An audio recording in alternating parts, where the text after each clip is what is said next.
Warriors Sacramento ou alors Sacramento Warriors, je crois que c'est troisième contre sixième, mais c'est une série de ouf. C'est une série. Je ne suis ni fan des Warriors, ni fan de Sacramento. Je suis tout simplement fan de basket, mais qu'est-ce que je kiffe cette série, qu'est-ce que je la kiffe. Elle est tellement passionnante, elle est magnifique, magnifique du point de vue de Jaron Fox d'un côté qui mène la danse, joueur le plus coach de la série, tout ce que vous voulez. Stephen Curry qui répond de l'autre côté. C'est Stephen Curry, quoi. Je crois les deux mineurs, ils tournent à quoi? Ils tournent à 31 points de moyenne chacun.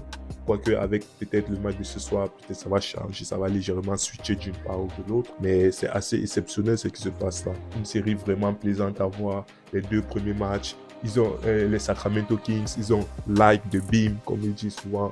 Ils ont victoire, comment dire, ils ont pris la victoire. Deux premiers matchs à domicile, deux victoires, 2-0.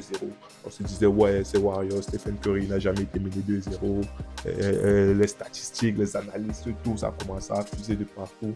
Mais moi, le truc que j'ai retenu, c'est que c'est 2-0, mais ce n'est pas 2-0 en mode victoire. Il y a eu les blowouts, tout. Non, ce sont des matchs qui étaient plus ou moins serrés, qui se jouaient toujours à 1, 2, 3 possessions max. Donc, je voyais que ces Warriors, malgré ce qu'on dit, même pas ce qu'on dit, malgré les faits qui nous ont été montrés et prouvés cette saison que c'est la pire équipe, ou limite l'une des deux pires équipes à l'extérieur de la ligue. Le simple fait qu'ils collent au basket des Kings lors des deux premiers matchs, en sachant que les Warriors étaient à l'extérieur et qui sont censés être la pire équipe, l'une des pires équipes à l'extérieur, et les Kings qui sont à domicile, c'était le fait que ces matchs-là, ces deux matchs étaient serrés, ça me montrait que ouais, quelqu'un peut venir, il voit le score, il voit les Kings qui mènent de 2-0, il se dit que ouais, les Kings dominent forcément. Ils dominent, mais c'est pas vraiment si flagrant que ça, malgré que les Warriors ne sont pas toujours en dedans. Ils restent quand même là, ils restent collés aux Kings. Maintenant, les deux matchs qui ont suivi, c'est-à-dire les deux premiers matchs, les Kings,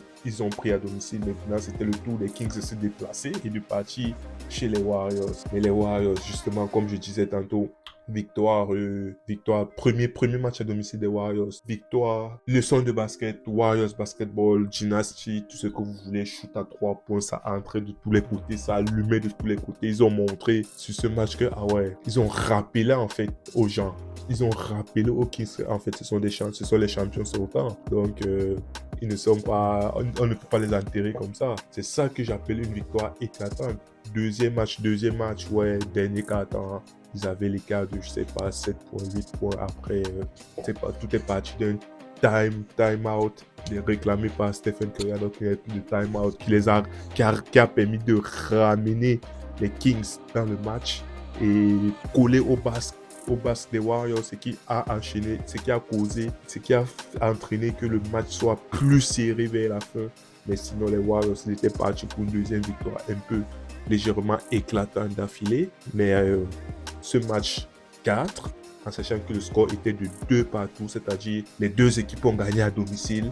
Les Kings, ils ont gagné leurs deux matchs à domicile. Les Warriors, ils ont gagné leurs deux matchs à domicile. Par contre, le momentum était plutôt du côté des Warriors pour ce déplacement au Game 5 chez les Kings. De ce fait, on se disait les Kings, retour à domicile, like de beam, tout ce que ça comporte. Est-ce qu'ils vont pouvoir le faire, pouvoir prendre cette avance de 3-2, ou alors les Warriors, ils vont rester sur le momentum et c'est plutôt eux qui vont prendre l'avance, et qui vont conclure le deal à domicile? On ne savait pas. La question, comment dire, c'est une question qui restait en suspens tellement les deux équipes se valent, si on peut dire ça comme ça. Mais par contre, les Kings avaient plus à perdre qu'à gagner, parce que si les Warriors gagnaient le match 5, ça allait faire un match 6 aux Warriors et là, ça risquait de sentir mauvais. Malheureusement, c'est ce qui s'est passé. Malgré un Jaron Fox qui struggle avec ses doigts, qui a pu forcer et revenir malgré la douleur et tout pour pouvoir jouer, les Kings n'ont pas pu l'emporter. Les Warriors, Stephen Curry, tout simplement trop fort. Stephen Curry, il a fait du Stephen Curry, supporting cast. Kevin Looney, côté des points, tu vas voir, ouais, il n'apporte pas beaucoup. Mais par contre, les rebonds, les rebonds offensifs, surtout le chantier qu'il abat dans la peinture face à Sabonis, mais c'est du level XXL, mais c'est un chantier de malade, c'est un fou furieux, il est trop fort. Rebond offensif, on ne peut pas compter le nombre de possessions qu'il a redonné aux Warriors. Et le pire, c'est que quand tu redonnes une possession aux Warriors, tu sais que derrière, c'est un 3 points que tu vas te manger, gros, c'est pas un 2 points faute. Non, c'est pour ressortir, pour kick out, 3 points dans ta gueule. Donc, les Warriors, ils mènent. J'Aaron Fox, il a fait son match malgré, comme je le disais, tantôt son bras.